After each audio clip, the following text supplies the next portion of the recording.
मैं प्रोफेसर चंद्रभूषण सिंह, दर्शन शास्त्र विभाग, डीएवी महाविद्यालय सीवान में आज आपके सामने स्नातक प्रथम खंड प्रतिष्ठा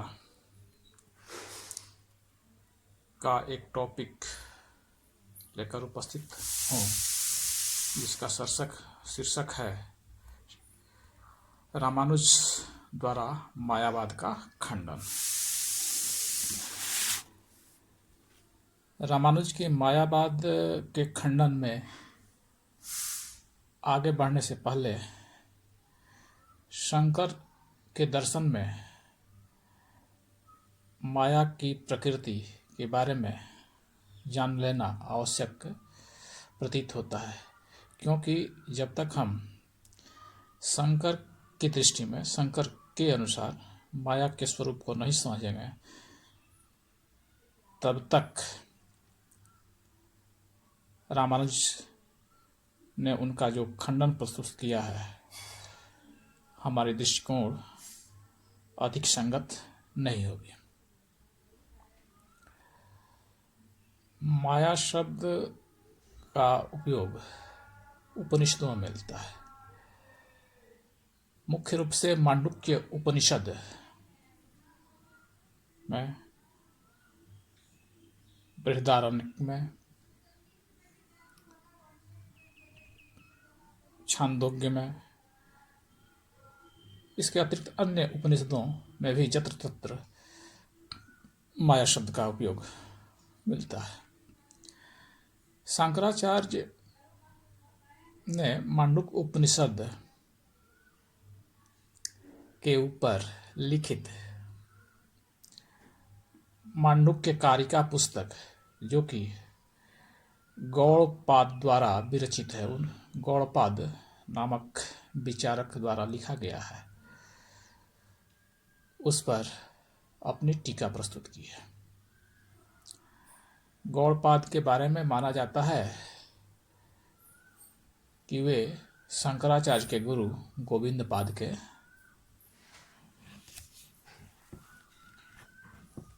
गुरु थे। इस क्रम में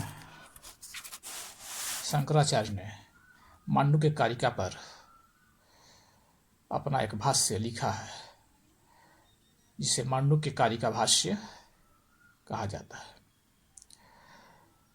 और शंकर के दर्शन में संभवतः माया तत्व का प्रवेश मांडुक्य कारिका से ही आया जान पड़ता है। मांडुक्य कारिका में गौड़पाद ने जगत को वितत स्वीकार किया है।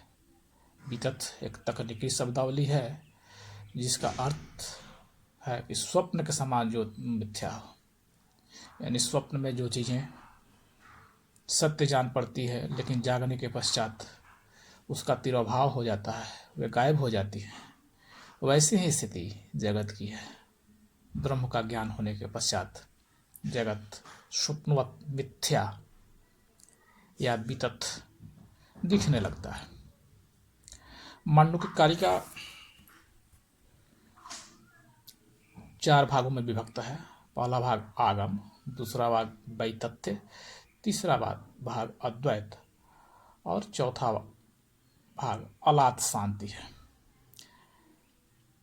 दूसरा और चौथा भाग यानी वैतथ्य और अलात शांति वाले भाग में माया के स्वरूप का विवरण मिलता है। शंकर ने वहीं से माया शब्द ग्रहण किया है और उसी प्रभाव में माया की व्याख्या भी करते हैं। गौड़पाद की तरह शंकर भी जगत को स्वप्नवत मिथ्या मानते हैं। शंकर माया को तथा अविद्या को समानार्थक प्रयोग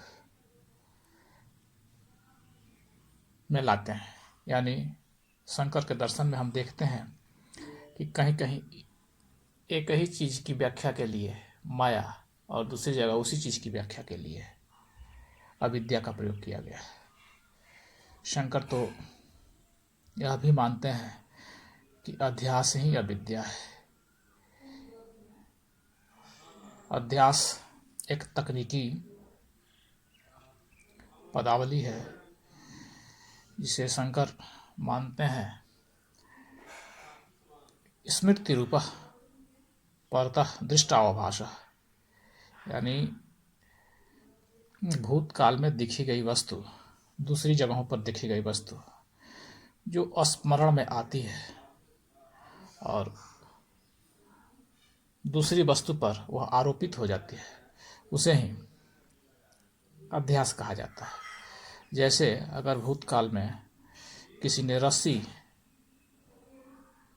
को देखा है, सांप को भी देखा है, रस्सी और सांप के टेढ़ापन में समानता है। इस टेढ़ापन को जब व्यक्ति रात्रि के अंधेरे में रस्सी के ऊपर आरोपित करता हुआ तो उसे सांप की प्रतीति होती है। यह प्रतीति ही अध्यास कहलाती है, या इस तरह की प्रतीति अध्यास कहलाती है। जैसे अगर सीपी में चांदी का चमकीलापन आरोपित हो जाता है। गीताभाष्य में शंकराचार्य ने माया या अविद्या को त्रिगुण आत्मक माना है। उनका निर्वचन है त्रिगुणात्मक अविद्या लक्षणा प्रकृति। शंकर के अद्वैत में जगत मिथ्या है, कर्म का कोई विशेष महत्व नहीं है। उनके दर्शन में ज्ञान की सर्वोच्चता को स्वीकार किया गया। शंकराचार्य का मानना है कि जैसे ही ज्ञान का उदय होता है वैसे ही जगत के असत होने, मिथ्या होने का भान हो जाता है और उसी क्षण जगत की सत्ता विलोपित हो सकती है। शंकर के दर्शन को सूत्रार्धों में व्यक्त करते हुए कहा जाता है कि अगर शंकर के दर्शन को आधे वाक्य में समझना है तो इस उक्ति को सामने लाना ठीक होता है। जैसे ब्रह्म सत्यम जगत मिथ्या, यानी ब्रह्म ही एकमात्र सर्वोच्च सत्ता है। ब्रह्म के अतिरिक्त कोई चीज भी पारमार्थिक रूप से सत्य नहीं है। जगत की व्यवहारिक सत्ता है। जैसे ही जगत से उच्चतर सत्ता, जगत से ऊंची सत्ता, ऊंचा ज्ञान ब्रह्म का ज्ञान हो जाता है, वैसे ही जगत का मिथ्यात्व साबित किया जा सकता है। इसके विपरीत रामानुज जगत को वास्तविक मानते हैं और मायावाद का खंडन करते हैं। यहीं पर रामानुज और शंकर के दृष्टिकोण के अंतर को हम स्पष्ट कर सकते हैं। शंकर जहाँ जगत को मिथ्या मानते हैं, रामानुज उसे वास्तविक मानते हैं। अब प्रश्न उठता है कि इन दोनों के दृष्टिकोण भेद का आधार क्या है। इसकी व्याख्या के लिए हमें भारतीय चिंतन धारा की उस विशिष्ट पद्धति की ओर दृष्टिपात करना होगा जहाँ प्रत्येक दर्शन सूत्र ग्रंथों से निर्मित होते हुए दिखाई देते हैं। यानी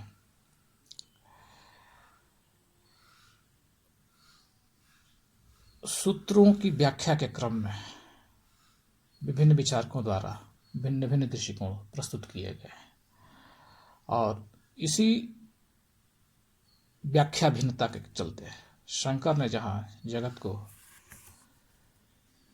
अवास्तविक माया की उपज माना है, वहीं शंकराचार्य ने वहीं रामानुज ने जगत को सत्य माना है और जगत की सत्ता को सिद्ध करने के लिए शंकर के मायावाद का खंडन किया है। शंकराचार्य की यह मान्यता है कि माया के चलते ही परम सत्ता ब्रह्म विविध रूपों में परिलक्षित होती है। हमारा जागतिक अनुभव यानी संसार का अनुभव ब्रह्म की प्रतीतियां हैं, उसका आभास है।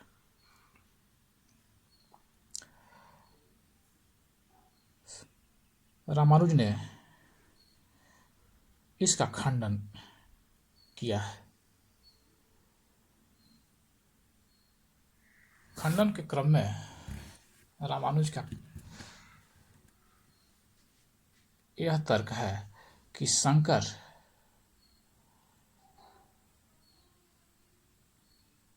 माया के स्वरूप को स्वीकार कर अपने दर्शन में एक अनावश्यक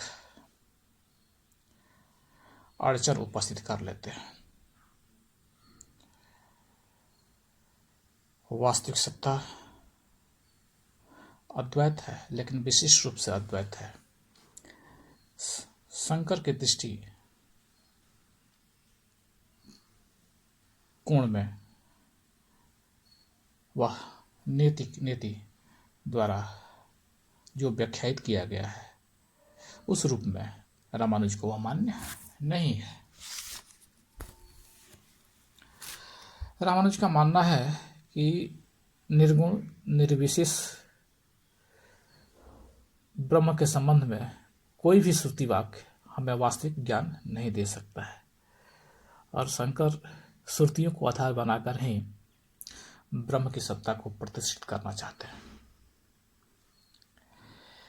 इसलिए रामानुज के लिए यह आवश्यक हो जाता है कि वे उनके मायावाद को खंडन करें, जो उनके अद्वैत के महल को खड़ा करने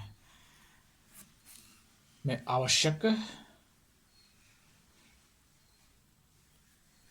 कॉर्नर स्टोर फॉर्मूला है। ब्रह्मसूत्र वेदांत दर्शनों के प्रतिष्ठा का प्रमुख आधार है। वेदांत के प्राय सभी आचार्यों ने ब्रह्मसूत्र पर अपनी अपनी व्याख्या प्रस्तुत की है। इसी को आधार बनाकर वेदांत के प्रवर्तकों ने अपने अपने भाष्यों के आधार पर अपने संप्रदाय की नींव रखी है। शंकराचार्य ने शारीरक भाष्य या सांकर भाष्य के आधार पर अद्वैत को प्रतिष्ठित किया गया है। यहाँ पर यह जान लेना आवश्यक लगता है कि ब्रह्मसूत्र पर शंकर ने जो भाष्य लिखा है, ब्रह्मसूत्र की शंकर ने जो व्याख्या प्रस्तुत की है, उसे सांकर भाष्य या शारीरक भाष्य कहा जाता है। रामानुज द्वारा ब्रह्मसूत्र पर की गई व्याख्या श्री भाष्य कहलाती है। रामानुज ने अपने इसी श्री भाष्य के आधार पर विशिष्टाद्वैत की स्थापना की है। शंकराचार्य ने अपने अद्वैत दर्शन में आने वाली विसंगति को दूर करने के लिए माया की एक अवधारणा को अपना लिया है और इस प्रकार शंकर के दर्शन में माया सिद्धांत एक प्रमुख व्याख्यापरक सिद्धांत बन जाता है। शंकराचार्य की दृष्टि में माया ब्रह्म की ही शक्ति है और इस माया शक्ति के आधार पर ब्रह्म नानाविध प्रपंचात्मक विश्व को प्रदर्शित करता है, हमारे सामने प्रस्तुत करता है। यानी विश्व की विविधता ब्रह्म की माया शक्ति के कारण ही जान पड़ती है। ब्रह्म ही माया का आश्रय है। शंकर की दृष्टि में माया भाव रूप है तथा अनिवर्चनीय है, यह अनादि है, इसका अंत संभव नहीं है। लेकिन ब्रह्म ज्ञान के साथ ही माया की निवृत्ति या अंत संभव है। एक ही सांस में शंकर यहाँ दो बातें कह डालते हैं। एक तो कि माया अनादि है, इसकी निवृत्ति या अंत संभव नहीं है, लेकिन दूसरी तरफ वे यह भी कहते हैं कि ब्रह्म ज्ञान के उदय के साथ ही माया का अंत हो जाता है। यहीं पर रामानुज को शंकर के माया सिद्धांत में खोट दिखलाई पड़ता है। उनकी दृष्टि में माया सिद्धांत को अपनाने का अर्थ सत्ता के दो समानांतर केंद्र को स्वीकार करने जैसा है। इस कारण रामानुज ने शंकर के मायावाद में प्रयुक्त युक्तियों को मिथ्या वाक्य कहा है और साथ ही रामानुज ने इसका सशक्त खंडन किया है। माया सिद्धांत का खंडन करने के लिए रामानुज ने बहुत ही जोरदार तर्कों का प्रयोग किया है और इन तर्कों को अनुपपत्ति नाम दिया गया है। अनुपपत्ति शब्द अनुपपन्न से निकलता है, जिसका अर्थ होता है असिद्ध। इस प्रकार अनुपपत्ति का अर्थ हुआ असिद्धियां। मायावाद के खंडन के लिए रामानुज ने 7 प्रकार के तर्कों का प्रयोग किया है और अपनी विशिष्ट शब्दावली में उन्हें सप्तविध अनुपपत्तियां कहा है, यानी 7 प्रकार के तर्कों द्वारा उन्होंने मायावाद का खंडन किया है।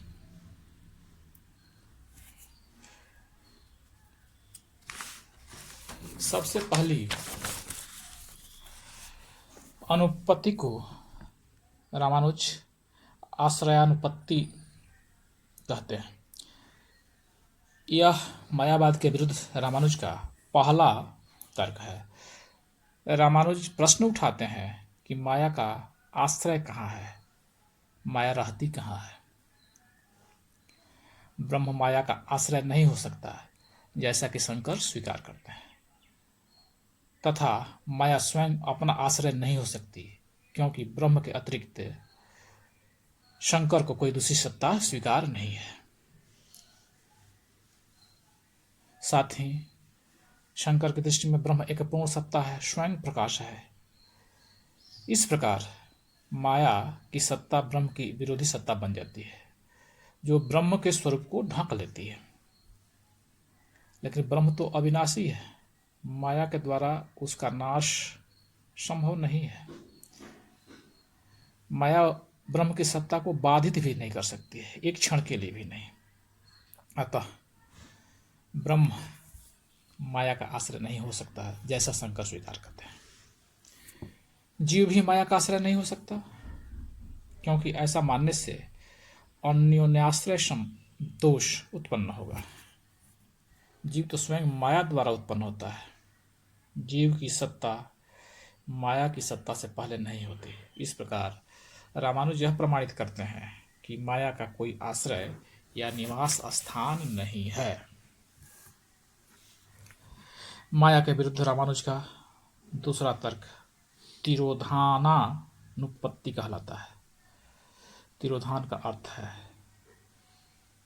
गायब होना। शंकर ने माया को अविद्या कहा और इसी अविद्या के चलते एकात्मक विश्व नानाविध रूप में परिलक्षित होता है, क्योंकि इसी अविद्या अज्ञान के चलते ब्रह्म का प्रकाश ढक जाता है तथा उसकी जगह दूसरी सत्ता दिखलाई पड़ने लगती है। ऐसा शंकराचार्य का तर्क है। लेकिन रामानुज इन्हीं विश्वासों को आधार बनाते हुए कहते हैं कि ब्रह्म तो शुद्ध ज्ञान का दूसरा नाम है, वह स्वयं प्रकाश है, वह दूसरों की सत्ता को प्रकाशित करता है, अर्थ देता है, उसे नया आयाम देता है। माया या अविद्या के चलते उसकी सत्ता का विलोप या तिरोधान संभव नहीं है। इस प्रकार हम पाते हैं कि तिरोधानानुपत्ति द्वारा रामानुज ने माया की संभावना को खारिज किया है। मायावाद के विरुद्ध रामानुज की तीसरी आपत्ति स्वरूपानुपत्ति कहलाती है, यानी माया का स्वरूप क्या है। रामानुज प्रश्न उठाते हैं कि माया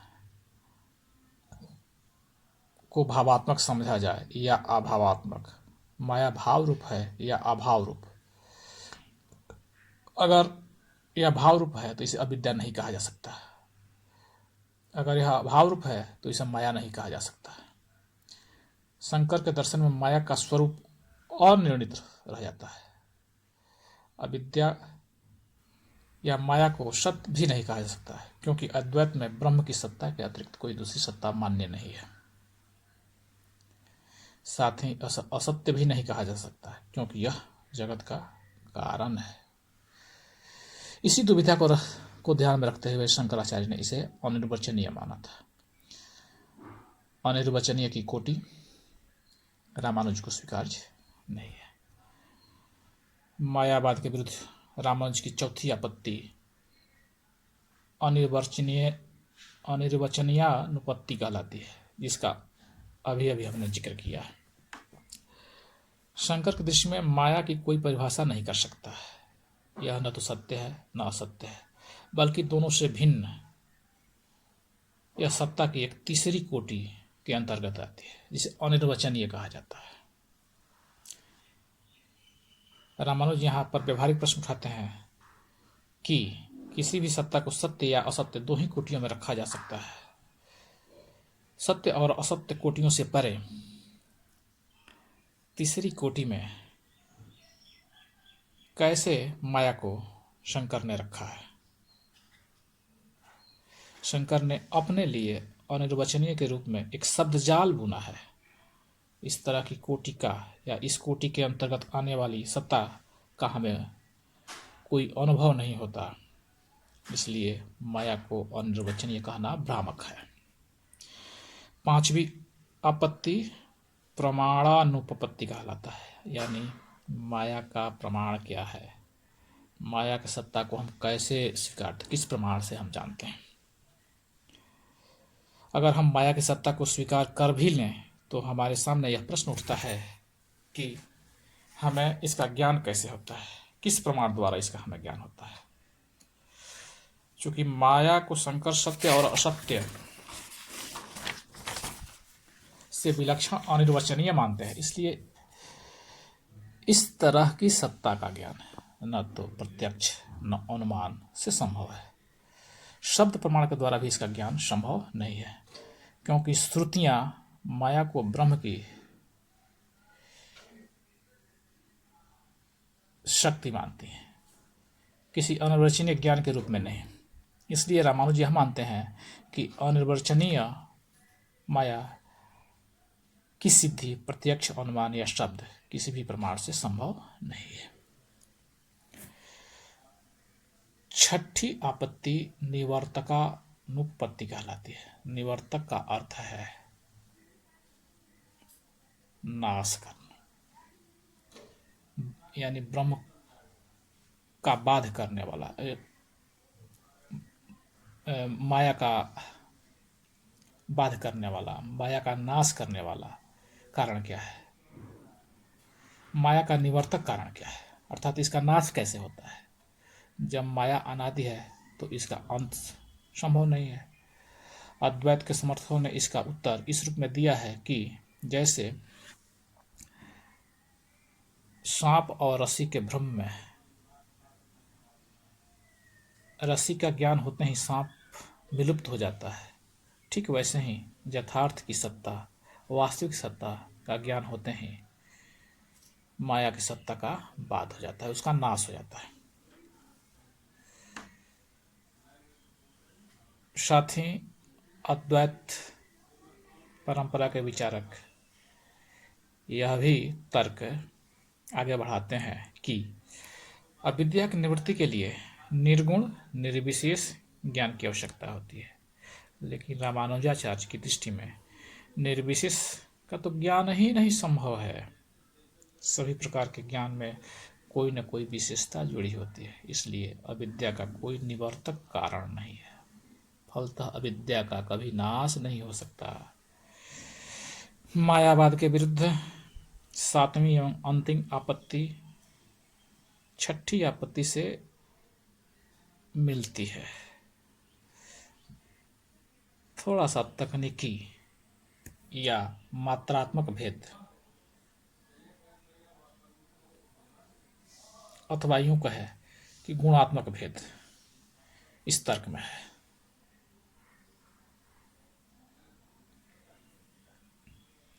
रामानुज ने इसे निवृत्त्यानुपपत्ति कहा था। रामानुज के अनुसार निवर्तक कारण के अभाव के चलते, यानी अविद्या को नाश करने वाले कारण के नहीं होने के चलते, इसकी निवृत्ति यानी नाश नहीं हो सकता। यहाँ पर ध्यान देने योग्य बात है कि छठे कारण को निवर्तक कारण और इसको निवृत्ति कहा गया है। वहाँ कारण रूप है और यहाँ कार्य रूप है। निवर्तक और निवृत्ति का अंतर हमें स्पष्ट रूप से समझना होगा। शंकर ने अद्वैत ज्ञान को निवर्तक ज्ञान या कारण माना है, लेकिन रामानुज यह मानते हैं कि निवर्तक ज्ञान भी अविद्या के अंतर्गत ही आता है, क्योंकि ब्रह्म के अतिरिक्त जो कुछ भी है वह अविद्या है, और इस तरह अविद्या के द्वारा इसका निवारण यानी माया का निवारण संभव नहीं है। रामानुज का मानना है कि जैसे हम यह कहते हैं कि घट नहीं है, तो हमें यह जानना आवश्यक हो जाता है कि घट किसे कहते हैं, अर्थात घटाभाव, घड़ा के नहीं होने का ज्ञान घट ज्ञान से ही सिद्ध हो सकता है। यही बात अविद्या के बारे में भी लागू होती है। यदि यह कहा जाए कि अविद्या